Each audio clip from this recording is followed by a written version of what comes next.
રામ નામથી બોલીએ સદગુરુ ભગવાન કી જય, સનાતન ધર્મની જય, પધારેલા હરિગુરુ સદગુરુની નામ મહારાજ કૃષ્ણ કનૈયા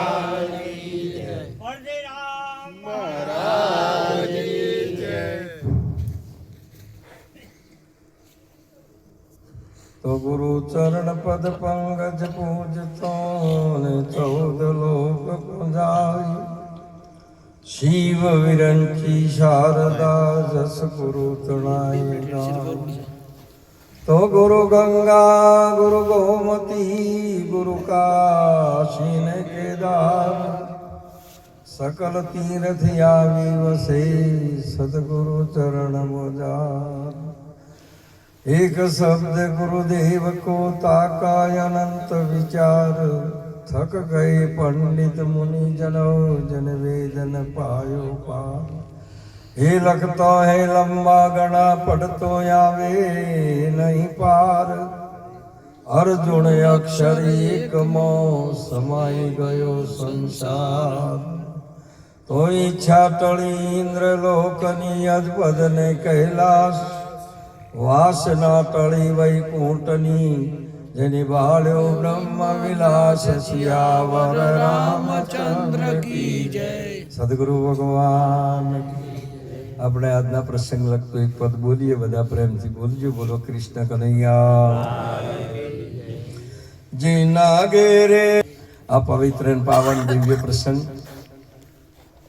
આજના પ્રસંગે પધારેલ પ્રગટ પરમાત્મા સ્વરૂપ એવા સંતો, સંત માતાઓ, ધર્મ પ્રેમી ભાઈઓ બહેનો, આજનો યોગ આપણને સંત દર્શન સત્સંગનો મળ્યો. આજનો દિવસ આપણા માટે મૂલ્યવાન છે. તુલસી સો દિન બડા સંત મિલે જો આઈ, નૈણ ભરી ભરી ભેટીએ દુઃખ સમૂળા જાય. પરમાત્માએ સૃષ્ટિનું સર્જન કરી 24 કલાકનો રાત દિવસ છે, પણ છતાં સ્વામી તુલસીદાસજી મહારાજે કીધું તુલસી 100 દિન બડા, દિવસ મોટો કીધો કે ક્યારે, કે આપણા દ્વારે સંત પધારે ત્યારે. પણ આ ગામના આ ભગત આવી તમારી માન્યતા બુદ્ધિ વાળી વાતો અહીંયા નહીં, જ્ઞાન વાળી વાતો કરો. સ્વર્ગ ક્યાં હોતી, બુદ્ધિ છે ત્યો સુધી.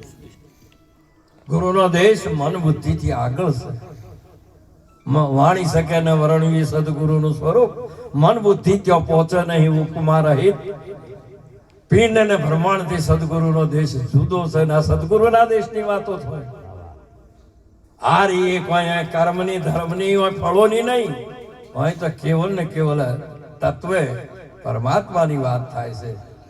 આ વાત એ માટે આવા આજનો યોગ છે. સવારથી હોજ ઉઠી રાત દાડો તમે દોડો તોણ કરશો તોય શું, શ્વાસોશ્વાસ કરશો તોય શું. સાચી વસ્તુને જાણવા માટે સાચા સંતોના સાનિધ્યમાં આપણે એ વિવેક શહેર, વચન શહેર અને વખત શહેર આપણે ત્યાં વિવેકથી રહેવું પડે. માટે આજનો યોગ ને પ્રાપ્ત કરનાર એવા સંત શ્રી અમારે રમેશભાઈ, એમના તમામ પરિવાર ભાઈઓનો અને બધા મળી આજે એક મહાન આ જ્ઞાની યજ્ઞનો આરંભ કરી પોતાના દ્વારે જે સંતોને તેડી જે તન મન ધનથી મન વચન કર્મથી લાવો લીધો અને દરેકને અપાયો તે બદલ એમને ખૂબ ખૂબ ધન્યવાદ. ગુરુ મહારાજ સર્વે વાતે સુખી રાખે અને સુખી છે. પરંતુ એક વાત ચોક્કસ છે બાપ, સદગુરુના દેશમાં જવું હોય ને તો આ બધી વાતો ખાવાની પીવાની ના. મહાપ્રભુમાં જેસલજી હાવ ખરડાયેલો હતો, પણ એકવાર કોઈ આવીને ગંગામાં ડમચી મારીને તરત જ પીર થયો છે. કોના માટે એને પુણ્યમોય ના ભરવી પડી ને પાય ના કરવા પડ્યા. હે અર્જુન જ્ઞાનાગ્નિ સર્વે કર્મ ભસ્માણીએ, બધા કર્મોનો અંત. અને હારી એ વાત ભગવાને ગીતાજીમાં કહી, પરમાત્માએ અર્જુનજીને વાત કરી. હારી એ વસ્તુને આપણે સમજવા માટે આપણને પરમાત્માએ મનુષ્યનો દેહ આપ્યો, પશુનો નહીં. પશુનો નથી, એનું કારણ શું? બોલીએ કૃષ્ણ કનૈયા. આપણા ભેંસો બધી છે લાખ રૂપિયાની જઈને બોલજો વારું. એના મોઢું છે, કોણ છે, હોપડો છે, પણ સતો ભગવાનનું નામ આ 14 લોકમાં આ મનુષ્યના મુખે જ લેવરાય છે, બીજાના મુખે નથી આવતું. આવે છે મનુષ્ય સવાય બીજી જે કોઈ 14 લોક 84 લાખ યોનીના જીવાત્માઓ રહ્યા, અહીંયાને રામ રામ કરતા કોઈ દાડો જોયા હોય તો પૂછી દો. એક જ પરમાત્માએ તમને આ એક એવું મુખ આપ્યું કે જેમાં રામનું ભજન થઈ શકે છે, પરમાત્માનું ભજન થઈ શકે છે, જેમાં અમૃતનું પાન કરી અને તમે અમર પદને પામી શકો એવું પાત્ર આપ્યું પરમાત્માએ. પરમાત્માની કરુણાનો ચો પારો છો, પણ આ કાચી રપશે. આ રહ્યો એ બેઠો એ દેખ ગુરુના શરણમાં નથી જો ને, એ કાચી રપશે. આપણે હીરા કોઈ જ્યાં હોય એને ખબર હોય કે કાચી રફ આવે છે, એ કાચી રફની અંદર વાળ વાતરી જીરમ આવા બધું હોય ને કેમ હોય છે? એ ખોણમાંથી આવ્યો છે એટલે તેમ આયે હીરો છે, પણ આ 84 ની ખોણમાંથી આવ્યો છે. એટલે મળ વિક્ષેપના આવરણ સહિત અંતઃકરણની અંદર આ દોષો પડેલા છે. એ દોષોની જ્યાં સુધી નિવૃત્તિ ના થાય ત્યારે હું કોણ ને હરી કહેવાય એવો વિચાર આવે. પરમાત્માની માર્ગે જવા માટેનો એના પહાણ માર્ગ આવતો. પહેલો તો આપણા યજ્ઞ આજે કર્યો છે અમારે રમેશભાઈને, આજે દિવસે યજ્ઞ હતો. અમે અહીં આચાર્ય દેવો હતા આપણા ભારતના સંસ્કૃતિ વેદ વિધિએ એ યજ્ઞનું આજે એ નિર્વાણ કરીને એ યજ્ઞ કર્યો છે, વેદ મંત્રોથી એ થયો છે. પણ એ જેને આહુતિ આપવા બેહવું તો નહીં યજમાન તરીકે, એને સૌ પહેલા એમને દેહ શુદ્ધિ કરાવી છે. શું કરાવી છે? તારે આ યજ્ઞમાં આવવું હોય તો દેહની શુદ્ધિ કરવી પડે કે ના કરવી પડે? પહેલી દેહ શુદ્ધિ કરાવે છે. કોઈ બી નહીં યજ્ઞમાં તમારે બેહવું હોય ને તો પહેલી દેહ શુદ્ધિ હોવી જોઈએ. અને દેહ શુદ્ધિ ના હોય મળ વિક્ષેપ, મળ કહેતો પાપ થાય. ઇન્દ્રિયોની અંદર નરું પાપ ભર્યું છે, દોષો ભર્યા છે, વિકારો ભર્યા છે. મહાપુરુષે કીધેલું છે કે મળ ઇન્દ્રિયોમાં છે, વિક્ષેપ મનમાં છે, અને આવરણ જીવના આડું પડેલું છે વિદ્યાનું. આ 3 દોષ ટાળવા માટે કર્મ, ઉપાસના અને જ્ઞાન, આ 3 માર્ગ આપણા માટે સિદ્ધ કરેલા ગીતામાં. બોલો, તમારે પહેલું તો દેહ શુદ્ધિ કરવી જ પડે. પશુ કી પનિયા બને નરકા કુછ નહીં, નર કરે કરણી તો નરકા નારાયણ. આ ચોક્કસ વાઇટ થાય ને, આ કાચી રફની વાઈટ થાય એટલે નારાયણ થાય, અને કાચી રફમાં છે એટલે જીવ છે. બીજું શું છે? જીવ આડી અવિદ્યા છે. બીજું શું? અવિદ્યાને દૂર કરવા માટે પરમાત્માના શરણ સદગુરુના સાનિધ્યમાં જવું પડશે, બીજે ચોય નહીં. અને જે જ્ઞાનીઓનો દેશ તો બાપ જુદો છે, એ તો મહાપુરુષોની મસ્તી જુદી છે. મહાન આવી એક સુંદર ખબર છે ને, સવારામજી મહારાજ શું બોલેલા છે ખબર છે? બ્રહ્મ વિલાસમાં ભે નહીં જમકો, જ્ઞાન ગંગામાં રહે ખડી. આઠો પોર બ્રહ્મકુમારી અલમસ્ત ફકીરોનો એમ એવો બાપ. આ તો સંતોનો દેશ તો આવો છે. આ રીએ છો વાતો કરવાની છે, ચો ભણાવવા બેઠા છે. આ ચો ભણવા આવ્યા છો, હભળવા આવ્યા છો? કોણ આમાં સારું બોલે છે? અને અહીંયાના ખપનું છે એટલું જ લે કે આપણે આ રીએ ઘેર લઈ જવાનું.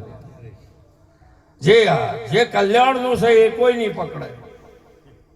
અમે એક વખત જોન લઈને ગયા, અને આજથી 25 વર્ષ પહેલા એ ખબર જ ને કે ઇલાચી ચેવી હોય, દ્રાક્ષ ચેવી હોય, આવું બધું હોય ને. અને મોય પેલા પછી શેઘોડો ચેવો હોય તે મેં બધી હોપારી ને બધો ને દાળ ને ભેગો કરીને આવી બેનો બેઠી હતી ને, એ બધીઓનો આ બધાને વેચી જોન વાળોને. એ બેનો મોય બોલવા માંડ્યા કે આ જોનની ચેવી આપણે મસ્કરી કરી છે, લેબોળીઓમાં લાયા છે. ખબર ન કે ઇલાચી છે કે લેબોળી છે, બધી પડતી કરી. અને આ જોવા છે આ ગોટીઓ મોઈનો હશે છે, ખબર ન કે શેગોડો છે. જ્યાં ખબર નથી અહીંયાને આ વાતો કરીને શું કરશો એમ પૂછું. અહીંયાને ખબર પડે, અહીંયાનું જીવન સુધરે એટલું તમે બોલો તો વાત બરાબર છે. ન કે વગર જોઈ તો શું કરવા બોલ કરો છો?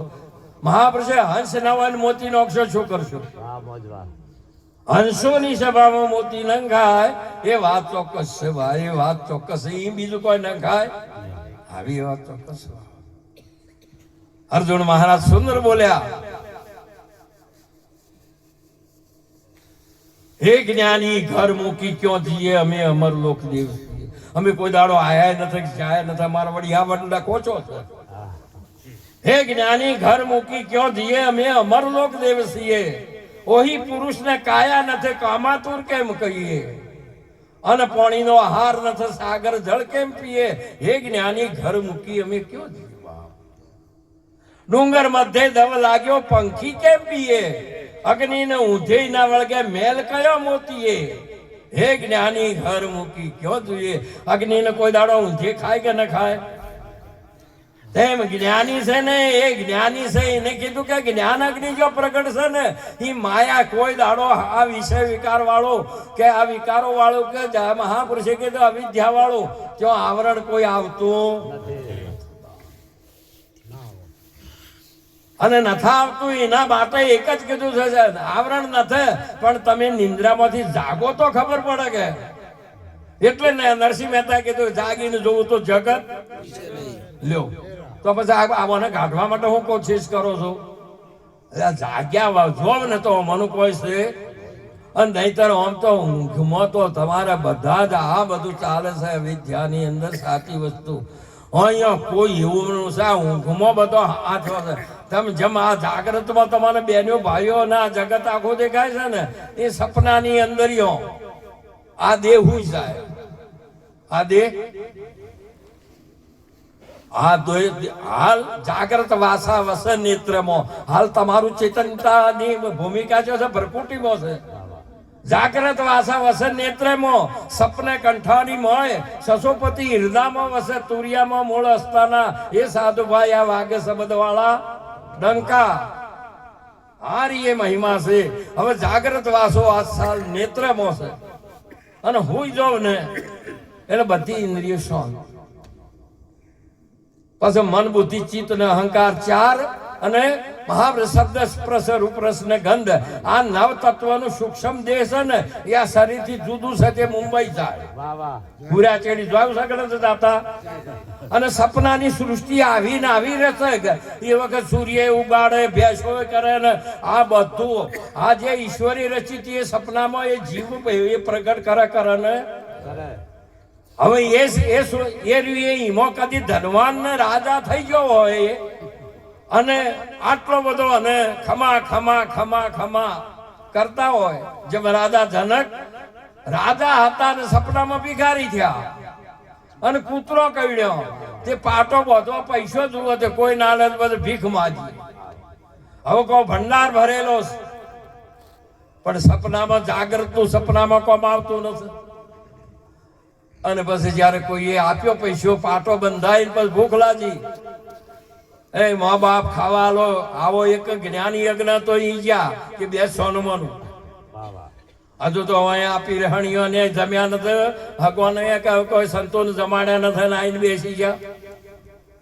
હા બેઠા બેઠા અસલ થી આ જીવ ગુલામીમાં જોશે હજુ દીએ આ હોય બનાયા ને તમને આ સંત બનાયા ને તો હવારે ઉઠીને ચોકતો જઈને બે હાથ જોડી અને માગણીઓ કરતા જશે. જેમ કે મને સ્વતંત્રતા ફાવતી જ નથી. મને ચોક જઈને ગુલામી કરવી એટલે કરવી. હારી એ જીવની આ એક દશા થઈ શકે છે.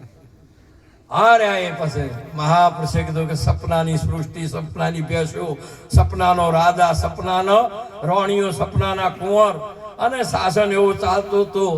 અને કોઈ આ ટોયકો પાડ્યો જાજો ને તો આ રોણીએ મરી જઈ સપનાના છોકરા ગયા ને રાજા જો બોલો ફેર જાગ્રતમાં આવ્યો. મહાપુરુષે આ બધી કલ્પના છે. આ રે શું છે કલ્પના છે. તારે હોય કીધું જાગ્રત વાસા વસે નેત્ર સપને કંઠારીમાં હોય સસોપતિ તુરિયા સસોપતિ હૃદય મેં વસે તુરિયામાં મૂળ અસ્તાના. એ સાધુભાઈ આ તો વાગે શબ્દ વાળા ડંકા તું વચન ઉપર આય હોય ચો ભાઈ બેઠો છે. તારો દેહ તો નાદમાં છે અને આ તો ફરે છે એ બુંદમાં ફરે છે. બીજો ફરે છે